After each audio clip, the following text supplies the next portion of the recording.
जिल्ह्यामध्ये मालवण आणि देवगड तालुक्यामध्ये होणाऱ्या पारंपरिक मच्छीमारीबद्दल ही लक्षवेधी आहे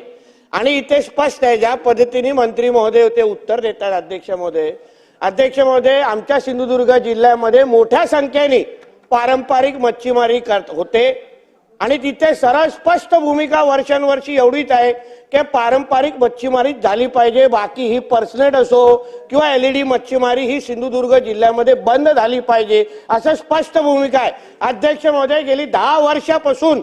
मी या सभागृहाचा सदस्य आहे अध्यक्ष महोदय आणि सातत्याने मी मागणी करतोय की ह्या पद्धतीची ही एलईडी आणि पर्सनेट मच्छीमारी बंद झाली पाहिजे, याबद्दल वारंवार आम्ही मागणी करतो, पण आजपर्यंत ही झालेली नाही अध्यक्ष महोदय। याची कारण अध्यक्ष महोदय विचार करायला पाहिजे। अध्यक्ष महोदय दंड आकारला जातो, पण अध्यक्ष महोदय कधीतरी विचार करायला पाहिजे की जो एलईडी मच्छीमारी करणारा जो मच्छीमार आहे किंवा पर्सनेट मच्छीमारी करणारा मच्छीमार आहे तो श्रीमंत मच्छीमार आहे अध्यक्ष महोदय, तो आधुनिकीकरणाकडे पैसे खर्च करतो, म्हणून जेव्हा आपल्या ह्या खात्याचे अधिकारी प्रश्न विचारा अध्यक्ष महोदय माहिती तरी देऊन दे तरच मला उत्तर भेटतील ना, नाही तर परत पुढची 5 वर्ष हाच प्रश्न विचारायला लागेल अध्यक्ष महोदय। प्रश्न विचारा, समजून घ्या आम्ही सगळे किनारपट्टीचे आमदार आहोत, आम्हाला प्रश्न तरी विचारायला पाहिजे। म्हणून अध्यक्ष महोदय समजून घ्या अध्यक्ष महोदय, जे श्रीमंत मच्छीमारी करतात त्यांना जेव्हा आपण हे दंड आपण लावतो, मग 6 लाख लावा कुठले ते लगेच अधिकारी ना ते पैसे भरतात आणि परत तिथे मच्छीमारी एलईडी मच्छीमारी सुरू करतात अध्यक्ष महोदय। म्हणून मी विनंती अध्यक्ष महोदय या लक्षवेधीच्या निमित्ताने मंत्री महोदयांना करणार आहे की अध्यक्ष महोदय हे जे काही गुन्हा कुठला असावा किंवा तुम्ही जे फाईन थांबा ना, मला प्रश्न विचारत साहेब आम्ही तिथे राणे साहेब आपण प्रश्न विचारा। राणे साहेब माझ्याकडे बघून बोला, अध्यक्ष महोदय जोपर्यंत तुम्ही ही फाईन ही एवढी तुटपुंज फाईन त्यांच्यासाठी असते ना अध्यक्ष महोदय, तिथे स्पॉटवर पैसे भरतात सुधीर भाऊ आणि निघून जातात।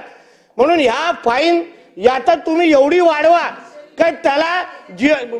कुठेतरी किशाला चटका लागला पाहिजे, धंदा बंद झाला पाहिजे, तरच त्याची तो अद्दल घडवणार। या तर तिथे काहीतरी असा मोठा गुन्हा तिथे हे करा, जाहीर करा, जेणेकरून अटक तरी झाली पाहिजे, कारण का तो काय ना काहीतरी तिथे वजन ठेवून अध्यक्ष महोदय अधिकाऱ्यांवर बांगडा फेकला म्हणून मी 353 वर अटक झालेलो आहे, त्यांना काय फरक पडत नाही अध्यक्ष महोदय अधिकाऱ्यांना, ते लगेच जे अडवणारे लोक आहेत मग ते गरीब मच्छीमार असतील किंवा आमच्यासारखे लोक आमच्यावरच 353 टाकतात आणि परत उद्यापासून ती एलईडी चालू करतात। म्हणून अध्यक्ष महोदय इथे काहीतरी थांबवण्याच्या दृष्टिकोनातून सुधीर भाऊ या तर तो जो फाईनची जी रक्कम आहे एवढी वाढवा सुधीर भाऊ 1 मिनिट, आणि त्याचबरोबर या तर मग असा कुठला तरी गुन्हा त्याच्यावर तुम्ही जाहीर करा जेणेकरून अटक तरी झाली पाहिजे। या दृष्टिकोनातून आपलं खातं पाऊल उचलणार का ही विनंती मला सुधीर भाऊंना मंत्री महोदयाच्या माध्यमातून निश्चितपणे पाऊल उचलले जाईल। मी जसं सांगितलं की एक गोष्ट लक्षात आली की काही लोक दंड जी आहे ती रक्कम भरणं त्यांना परवडतं, कारण एकदा ते गेल्यावर साधारणतः 20, 25, 50 लक्ष रुपयापर्यंतची मच्छी आणतात आणि मग मात्र 5 लाख 10 लाख दंड ते भरतात। आणि जसं मी सांगितलं उत्तर देताना की आर्थिक दंडासोबत त्यांना शिक्षा करता येईल का, ही सर्व सन्माननीय जे या जिल्ह्याशी 7 जिल्ह्याशी संबंधित आहे त्या आमदारांची बैठक घेऊन त्यांच्याशी चर्चा करून आवश्यक असेल सभागृह संपलं तरी आपण वट हुकूम आणून निश्चितपणे हे करू। आणि तिसरा त्यांचा जो महत्वाचा मुद्दा आहे तो एकदम योग्य आहे की जे पारंपरिक मासेमारी करणारे लोक आहे